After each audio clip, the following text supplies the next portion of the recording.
माढा लोकसभा मतदारसंघातील राष्ट्रवादी काँग्रेसचे उमेदवार धैर्यशील मोहिते पाटील यांनी सोमवारी दुपारी आपल्या संपूर्ण परिवारासह उमेदवारी अर्ज दाखल केला. त्यानंतर मोहिते पाटील संपूर्ण कुटुंबीय शेजारीच असलेल्या काँग्रेस नेते सुशीलकुमार शिंदे यांच्या जनवात्सल्य या निवासस्थानी दुपारच्या जेवणाला गेले. यावेळी माजी उपमुख्यमंत्री विजयसिंह मोहिते पाटील, त्यांच्या पत्नी नंदिनी देवी मोहिते पाटील, उमेदवार धैर्यशील मोहिते पाटील, त्यांच्या पत्नी शीतल देवी मोहिते पाटील, मदनसिंह मोहिते पाटील, राजसिंह मोहिते पाटील, अर्जुनसिंह मोहिते पाटील, स्वरूपा राणी मोहिते पाटील, वैष्णवी मोहिते पाटील, ठाकरे गटाचे शिवसेना जिल्हा संपर्क प्रमुख अनिल कोकिळ, संभाजीराजे शिंदे यांची उपस्थिती होती. यावेळी सुशीलकुमार शिंदे, आमदार प्रणिती शिंदे, माजी मंत्री सिद्धाराम म्हेत्रे, दक्षिणचे नेते सुरेश हसापुरे यांनी सर्वांचे आदरातिथ्य केले. सुशीलकुमार शिंदे यांनी माढ्याचे उमेदवार धैर्यशील मोहिते पाटील यांचा सत्कार करून शुभेच्छा दिल्या. यावेळी बराच वेळ या नेत्यांमध्ये चर्चा झाली. यावेळी माध्यमांशी बोलताना माजी केंद्रीय मंत्री सुशीलकुमार शिंदे म्हणाले, चांगलं, कारण तुम्हाला सगळ्यांना माहिती आहे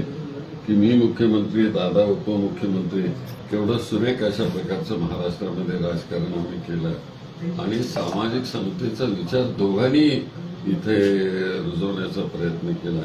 पण दुर्दैवाने पुढच्या काळामध्ये जातीवादी शक्ती फोफावली गेली. ठीक आहे, आता सर्व काही व्यवस्थिशीर.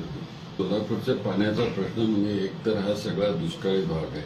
त्यात उजनी धरण इथं एक 50 वर्षापूर्वी इथं आणलं गेलं आणि त्याचंही पाणी हे संपूर्ण जिल्ह्याला पुरं पडत नाही. त्यामुळे आजही अक्कलकोटपर्यंत ते पाणी पोचत नाही, अशा प्रकारची परिस्थिती नाही. पुण्यासारखी किंवा नागपूरसारखी इथं परिस्थिती नाही. खूप धरणं नाही आहेत इथं. एकाच धरणावर एवढा सगळा जिल्हा, बाजूचे जिल्हे भिजले जातात.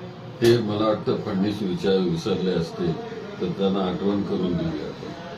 सर, फडणवीस असं म्हणाले की निवडणूक शिंदे विरुद्ध सातपुते, मोहिते पाटील विरुद्ध निंबाळकर असेल तर मोदी आणि राहुल गांधी असं आपलं काय परसेप्शन आहे?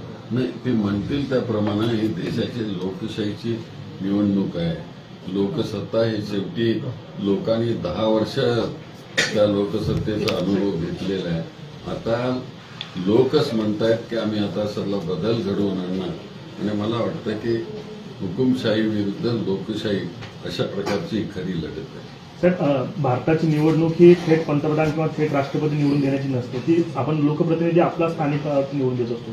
मात्र भाजपकडनं एक परसेप्शन असं केलं जातं की लोकप्रतिनिधी तुम्ही निवडून देतच नाही, तुम्ही थेट मोदींनाच निवडून देतात. हे एखाद्याशाहीकडं किंवा राजकीय तुम्ही जसा हुकुमशाही म्हणतात तशा पद्धतीने घेऊन जाणार असं आहे. याच्यामध्ये त्यांच्या मनामध्ये काय आहे, डोकावत आहे, हे अजून सांगता येत नाही.